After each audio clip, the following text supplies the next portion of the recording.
যে খবর এই মুহূর্তে সংবাদ শিরোনামে, যেটা নিয়ে বারবার সরব হচ্ছেন বিরোধী দলনেতা শুভেন্দু অধিকারী থেকে বিজেপির রাজ্য সভাপতি সুকান্ত মজুমদার, সেটা হচ্ছে বিশেষ বিশেষ ক্ষেত্রে বিডিওদের ব্যবহার করে ভোটার তালিকা থেকে নাম বাদ যাচ্ছে মতুয়া সমাজের নমশূদ্রদের। আর এই যে তৃণমূল কংগ্রেসের নতুন খেলা না শুরু হয়েছে বিধানসভা ভোটের আগে, সেটা মতুয়া সমাজ খুব ভালো বুঝে নিয়েছে তারা, এবং তারা এই মুহূর্তে ক্ষোভে ফুঁসছে। তারা বলছে যে মমতা বন্দ্যোপাধ্যায় বুঝতে পারছেন মতুয়া সমাজ তার দিক থেকে মুখ ফিরিয়ে নিয়েছে, আর তাই মমতা বন্দ্যোপাধ্যায় এই সমস্ত ষড়যন্ত্র করছেন, চক্রান্ত করছেন, এমনটা বলছে মতুয়া সমাজ।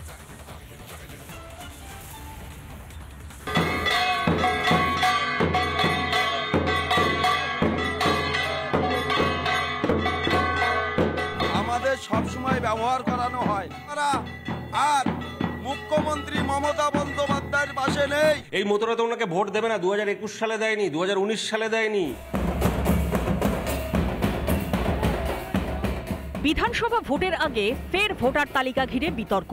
রাজ্য বিজেপি সভাপতি সুকান্ত মজুমদারের অভিযোগ, বাংলাদেশ লাগোয়া জেলাগুলিতে পরিকল্পিতভাবে হিন্দু ভোটারদের নাম বাদ দেওয়া হচ্ছে, বিশেষ করে মতুয়া ও নমশূদ্রদের ভোটার লিস্ট থেকে বাদ দেওয়া হচ্ছে। সেই জায়গা পূরণ করছে রোহিঙ্গারা, এমনই অভিযোগ বিজেপির সাংসদ ও বিধায়কদের। এই মতুরা তো ওনাকে ভোট দেবে না, 2021 সালে দেয়নি, 2019 সালে দেয়নি। তার জন্য ডেলিভারিটলি এটা করছে যে তাদের নামটা কি করে বাদ দেওয়া যায় এবং যারা অনুপ্রবেশকারী এই রোহিঙ্গা তাদের নামটা কি করে ঢুকানো যায়, কারণ উনি ওই পার্সেন্টেজটাকে আরো সিকিউর করা। বিষয়টি নিয়ে সরব হয়েছে মতুয়া সমাজও। 3 মাস আমি হসপিটাল ভর্তি ছিলাম, আমরা এখনো ওনাকে ক্ষমা করিনি। যদিও বিজেপির অভিযোগ উড়িয়ে দিয়েছে তৃণমূল, উল্টে কমিশনের কাঁধেই বন্দুক রাখল রাজ্যের শাসক দল।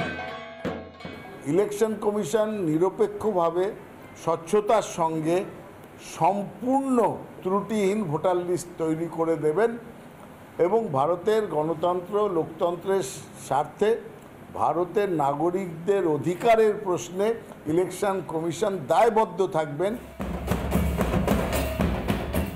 সত্যিই কি তৃণমূলের ভোট ব্যাংক নীতি বদলে গেল? বাংলাকে বাংলাদেশ বানানোর ষড়যন্ত্র? এত অভিযোগের পরেও কি বাংলায় বায়োমেট্রিক আর এনআরসি লাগু করা দরকার নয়? আপাতত ভোটার লিস্ট নিয়ে অভিযোগ পাল্টা অভিযোগের লড়াই চরমে।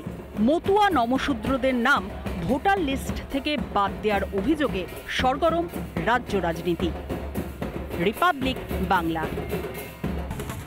নমস্কার, আপনার সঙ্গে আমি মীনাক্ষী। বছর ঘুরলেই বিধানসভা নির্বাচন, আর বিধানসভা ভোটের আগে তৃণমূল কংগ্রেসের সামনে সবথেকে বড় চ্যালেঞ্জ কি?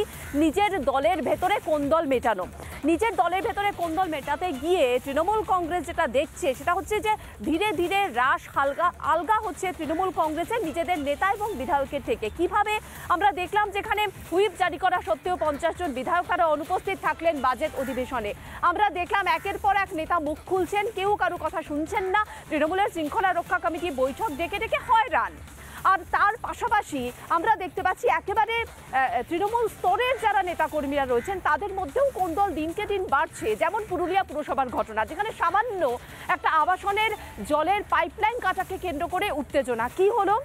আবাসনের যারা বাসিন্দা রয়েছে তাদেরকে নিয়ে গিয়ে পুরপ্রধানের বিরুদ্ধে বিক্ষোভ দেখাচ্ছেন কারা? তৃণমূলের এই 3 জন কাউন্সিলর। অর্থাৎ একটা যে দলের মধ্যে যে দীর্ঘদিন ধরে একটা কোন্দল চলছে সেটা বড় ফাটল হিসেবে দেখা দিচ্ছে, আর সেটা পুরুলিয়াতে আরো একবার প্রমাণ হলো। দেখুন।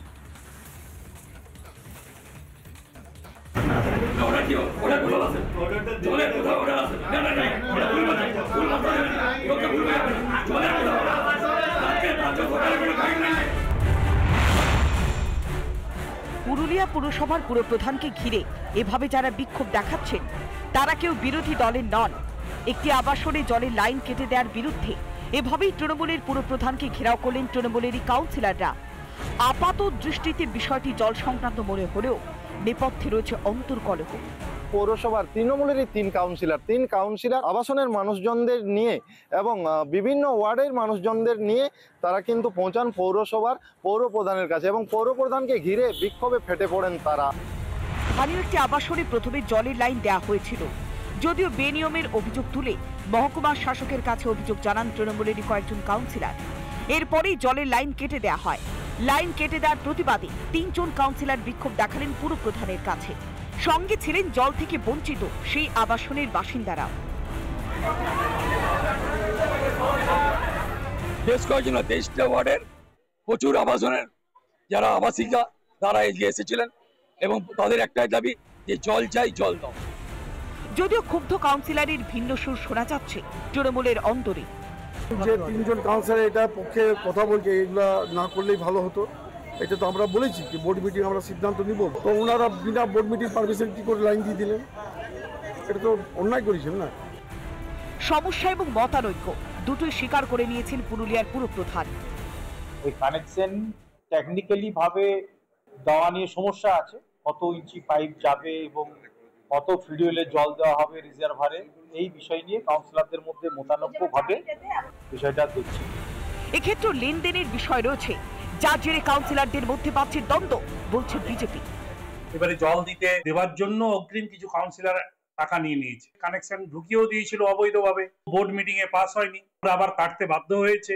তারা সেই টাকা ফেরত দেবে কি করে? এই নিয়ে তৃণমূলের এই 2 কাউন্সিলর গোষ্ঠী তাদের ভাগাভাগির প্রশ্ন হচ্ছে। অবশ্য পুরুলিয়া প্রথম নয়, কলকাতাতেও 2 কাউন্সিলরের দ্বন্দ্বে জল দেওয়া নিয়ে বঞ্চনার অভিযোগ উঠেছিল বারবার।